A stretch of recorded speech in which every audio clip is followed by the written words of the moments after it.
Oi, voltamos aqui para tentar discutir a questão do Kurdistão. Vamos dar uma olhadinha aqui na nossa tela aqui. Então vocês viram aí que eu tentei desenhar para você aqui a área onde hoje nós temos o Kurdistão, não é? O Kurdistão, então, está aqui entre a Turquia, o Irã, o Iraque e a Síria. E como dizia na aula passada, esse é o maior grupo étnico que tenta se organizar enquanto Estado. São mais de 30 milhões de pessoas que buscam, não é, o seu reconhecimento como Estado-nação. Não é?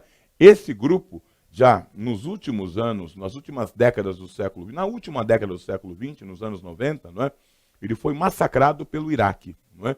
Saddam Hussein, quando invade o Kuwait, em agosto de 90, depois houve uma ofensiva chamada Operação Tempestade no Deserto, que tinha como suposto objetivo libertar o Kuwait, né? Saddam Hussein, ao sair do Kuwait, imediatamente ocorre um movimento, né, no norte do país liderado pelos curdos. Né? Os curdos partem em direção a Bagdá para tentar depor o governo de Saddam Hussein e, consequentemente, se organizar enquanto Estado-nação. Porém, Saddam Hussein tinha um exército, para um país subdesenvolvido como é o Iraque, bastante forte. Ele sai do Iraque, derrotado, né, obviamente, pela Operação Tempestade no Deserto, organizada e liderada pelos Estados Unidos, e ao sair do Iraque e incendiar vários postos de petróleo, ele parte imediatamente para o norte do país, que seria uma saída honrosa, né, que ele diz, estou saindo do Kuwait para poder enfrentar uma ameaça maior no norte do país, que é a ameaça dos curdos. Os curdos foram massacrados no início da década de 90 por Saddam Hussein. Mas os curdos terão uma participação bastante importante no movimento que nós vamos estudar daqui a pouco, chamado Primavera Árabe, mais especificamente na Guerra da Síria. Não é? Em 2003, os Estados Unidos, mais uma vez, irá invadir o Kuwait. A alegação dessa vez é o combate às armas químicas. Isso está dentro do contexto da doutrina Bush, a guerra ao terror. Não é? Os Estados Unidos diz que o Iraque tinha um arsenal de armas químicas, armas nucleares. Não é? E aí, ao invadir o Kuwait, ao invadir o Iraque, não é? Os Estados Unidos vão ficar por lá até 2015. Sim, até 2015. E a resistência aos Estados Unidos no Iraque coube a um grupo. Que grupo? O Estado Islâmico. Um grupo radical islâmico que começa a ganhar força na resistência dos iraquianos aos norte-americanos. E esse grupo começa a ampliar seu poder, a crescer, crescer, crescer cada vez mais. No início da segunda década do século XXI, em 2010, 2011, ocorre um movimento que estudaremos em breve, chamado Primavera Árabe. E essa Primavera Árabe trará uma guerra civil na Síria. O Estado Islâmico ganhará força. Força tal que chegará a invadir o território sírio, em completa guerra civil. O Estado Islâmico, então, que surge aqui, no norte do Iraque, ganha força e domina uma parte significativa do território sírio. Mas eles vão encontrar resistência. De quem? O principal grupo organizado no Kurdistão que lutava pela emancipação e pela formação do Estado curdo era esse grupo aqui, PKK.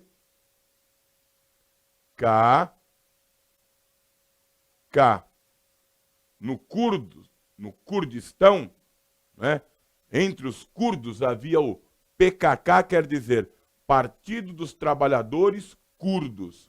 Partido dos Trabalhadores Curdos. Era um grupo que representava a autonomia dos curdos.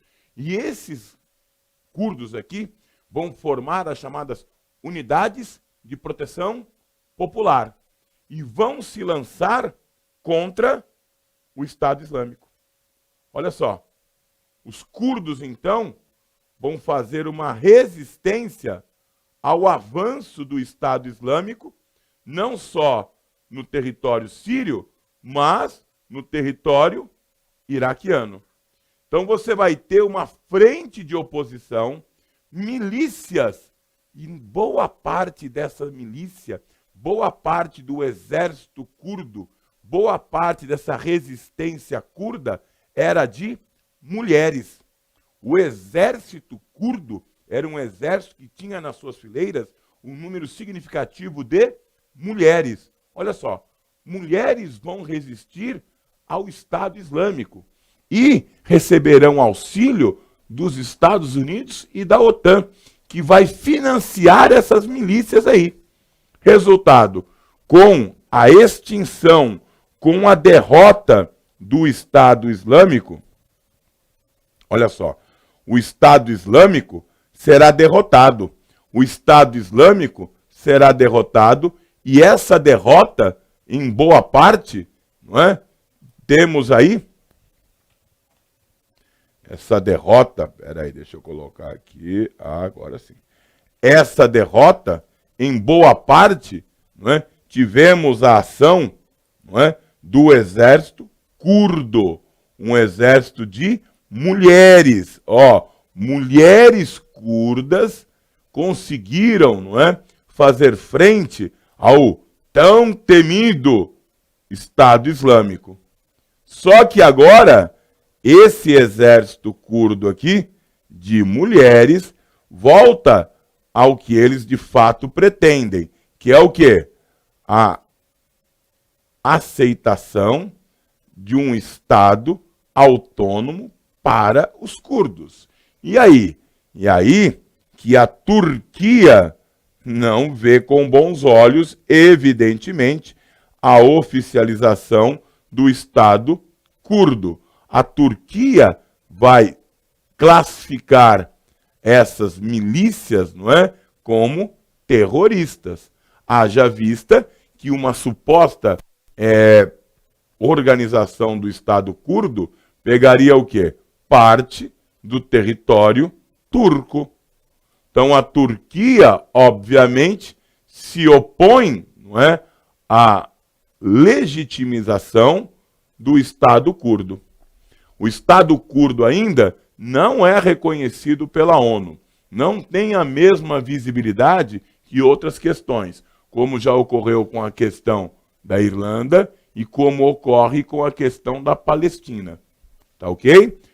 Tudo bem? O Estado curdo, então, ainda não foi reconhecido pela ONU. Aí temos uma outra questão, ainda no continente asiático, só que dessa vez na Índia. A questão conhecida como questão da Caxemira. Onde é que fica a Caxemira? Olha a Índia aqui. A Caxemira é essa região aqui, ó, localizada no norte do país. Essa região localizada no norte do país, ela é nascente do grande rio Ganges, é nascente do rio Indo. Então, é uma área, do ponto de vista geopolítico, muito importante, não é? Porque é uma área de nascente de grandes rios, o rio Indo e o rio Ganges, não é? E aí? E aí que essa região aqui, ó, esta área aqui, ó, é uma região que ó, aqui essa região é controlada pelo Paquistão. Ó, essa área aqui, ó, é controlada pelo Paquistão. Já essa área aqui, ó, é controlada pela Índia.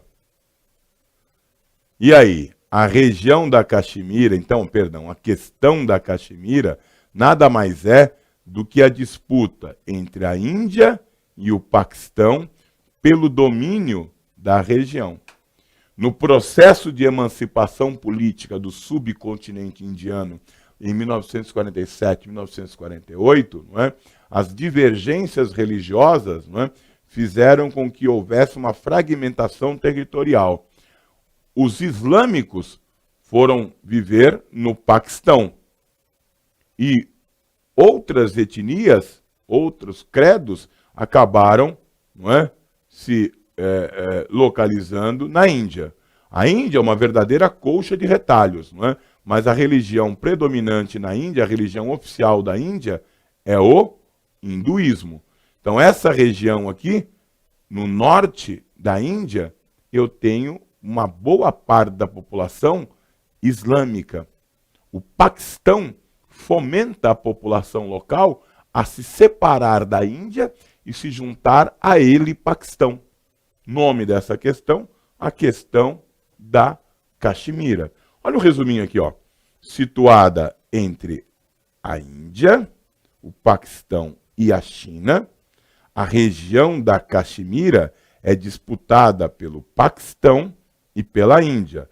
A maior parte da população é muçulmana, é islâmica.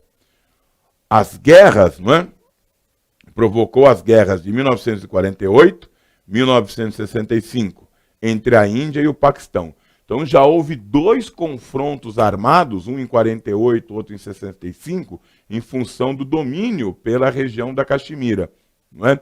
E o agravante nessa questão é que tanto a Índia como a Caxemira, tanto a Índia como o Paquistão, possuem armas nucleares. Olha só, ameaça nuclear. Tá? Ameaça nuclear entre a Índia e o Paquistão. Uma guerra declarada, aberta, como já ocorreu em 1948 e 1965, seria uma guerra, uma catástrofe, porque os 2 países possuem armas nucleares. Tá? Então, esta é a questão da Caxemira.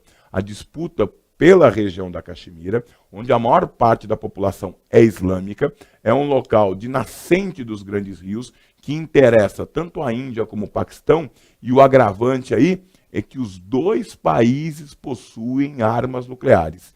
Existem também islâmicos na China que vivem aqui. Quem são? Na China, os islâmicos são chamados de uigures. Uigures. Uma etnia islâmica que vive próximo à região. Aqui você tem o Tibete também, não é? Aí você tem os tibetanos aqui, esses uigures. E há cerca de 7, 6 anos atrás, não é? Em 2012, em 2013, não é? Ocorreu aqui o massacre de uigures. Né? Os chineses massacraram uigures aqui, que protestavam, né? Exigindo autonomia, exigindo reconhecimento dos seus costumes. Na China, você tem 90% da população de uma mesma etnia, a etnia Han. As 2 outras grandes etnias são os tibetanos e os uigures, ambos sob o controle do Estado chinês. Não é? Essa região é chamada pela China uma região de um imenso vazio demográfico. Não é? A população chinesa é a população do litoral, mas essa região é chamada de última fronteira, devido à rivalidade da China com a Índia e à rivalidade da China com a Rússia. Então, a região da Caxemira é uma região que é uma nascente de rios, não é? Ela é habitada por islâmicos e a pressão vem de todo lado. Vem da Índia, vem do Paquistão e vem da China. É isso. Daqui a pouco a gente volta para discutir uma outra questão envolvendo nacionalismo e separatismo.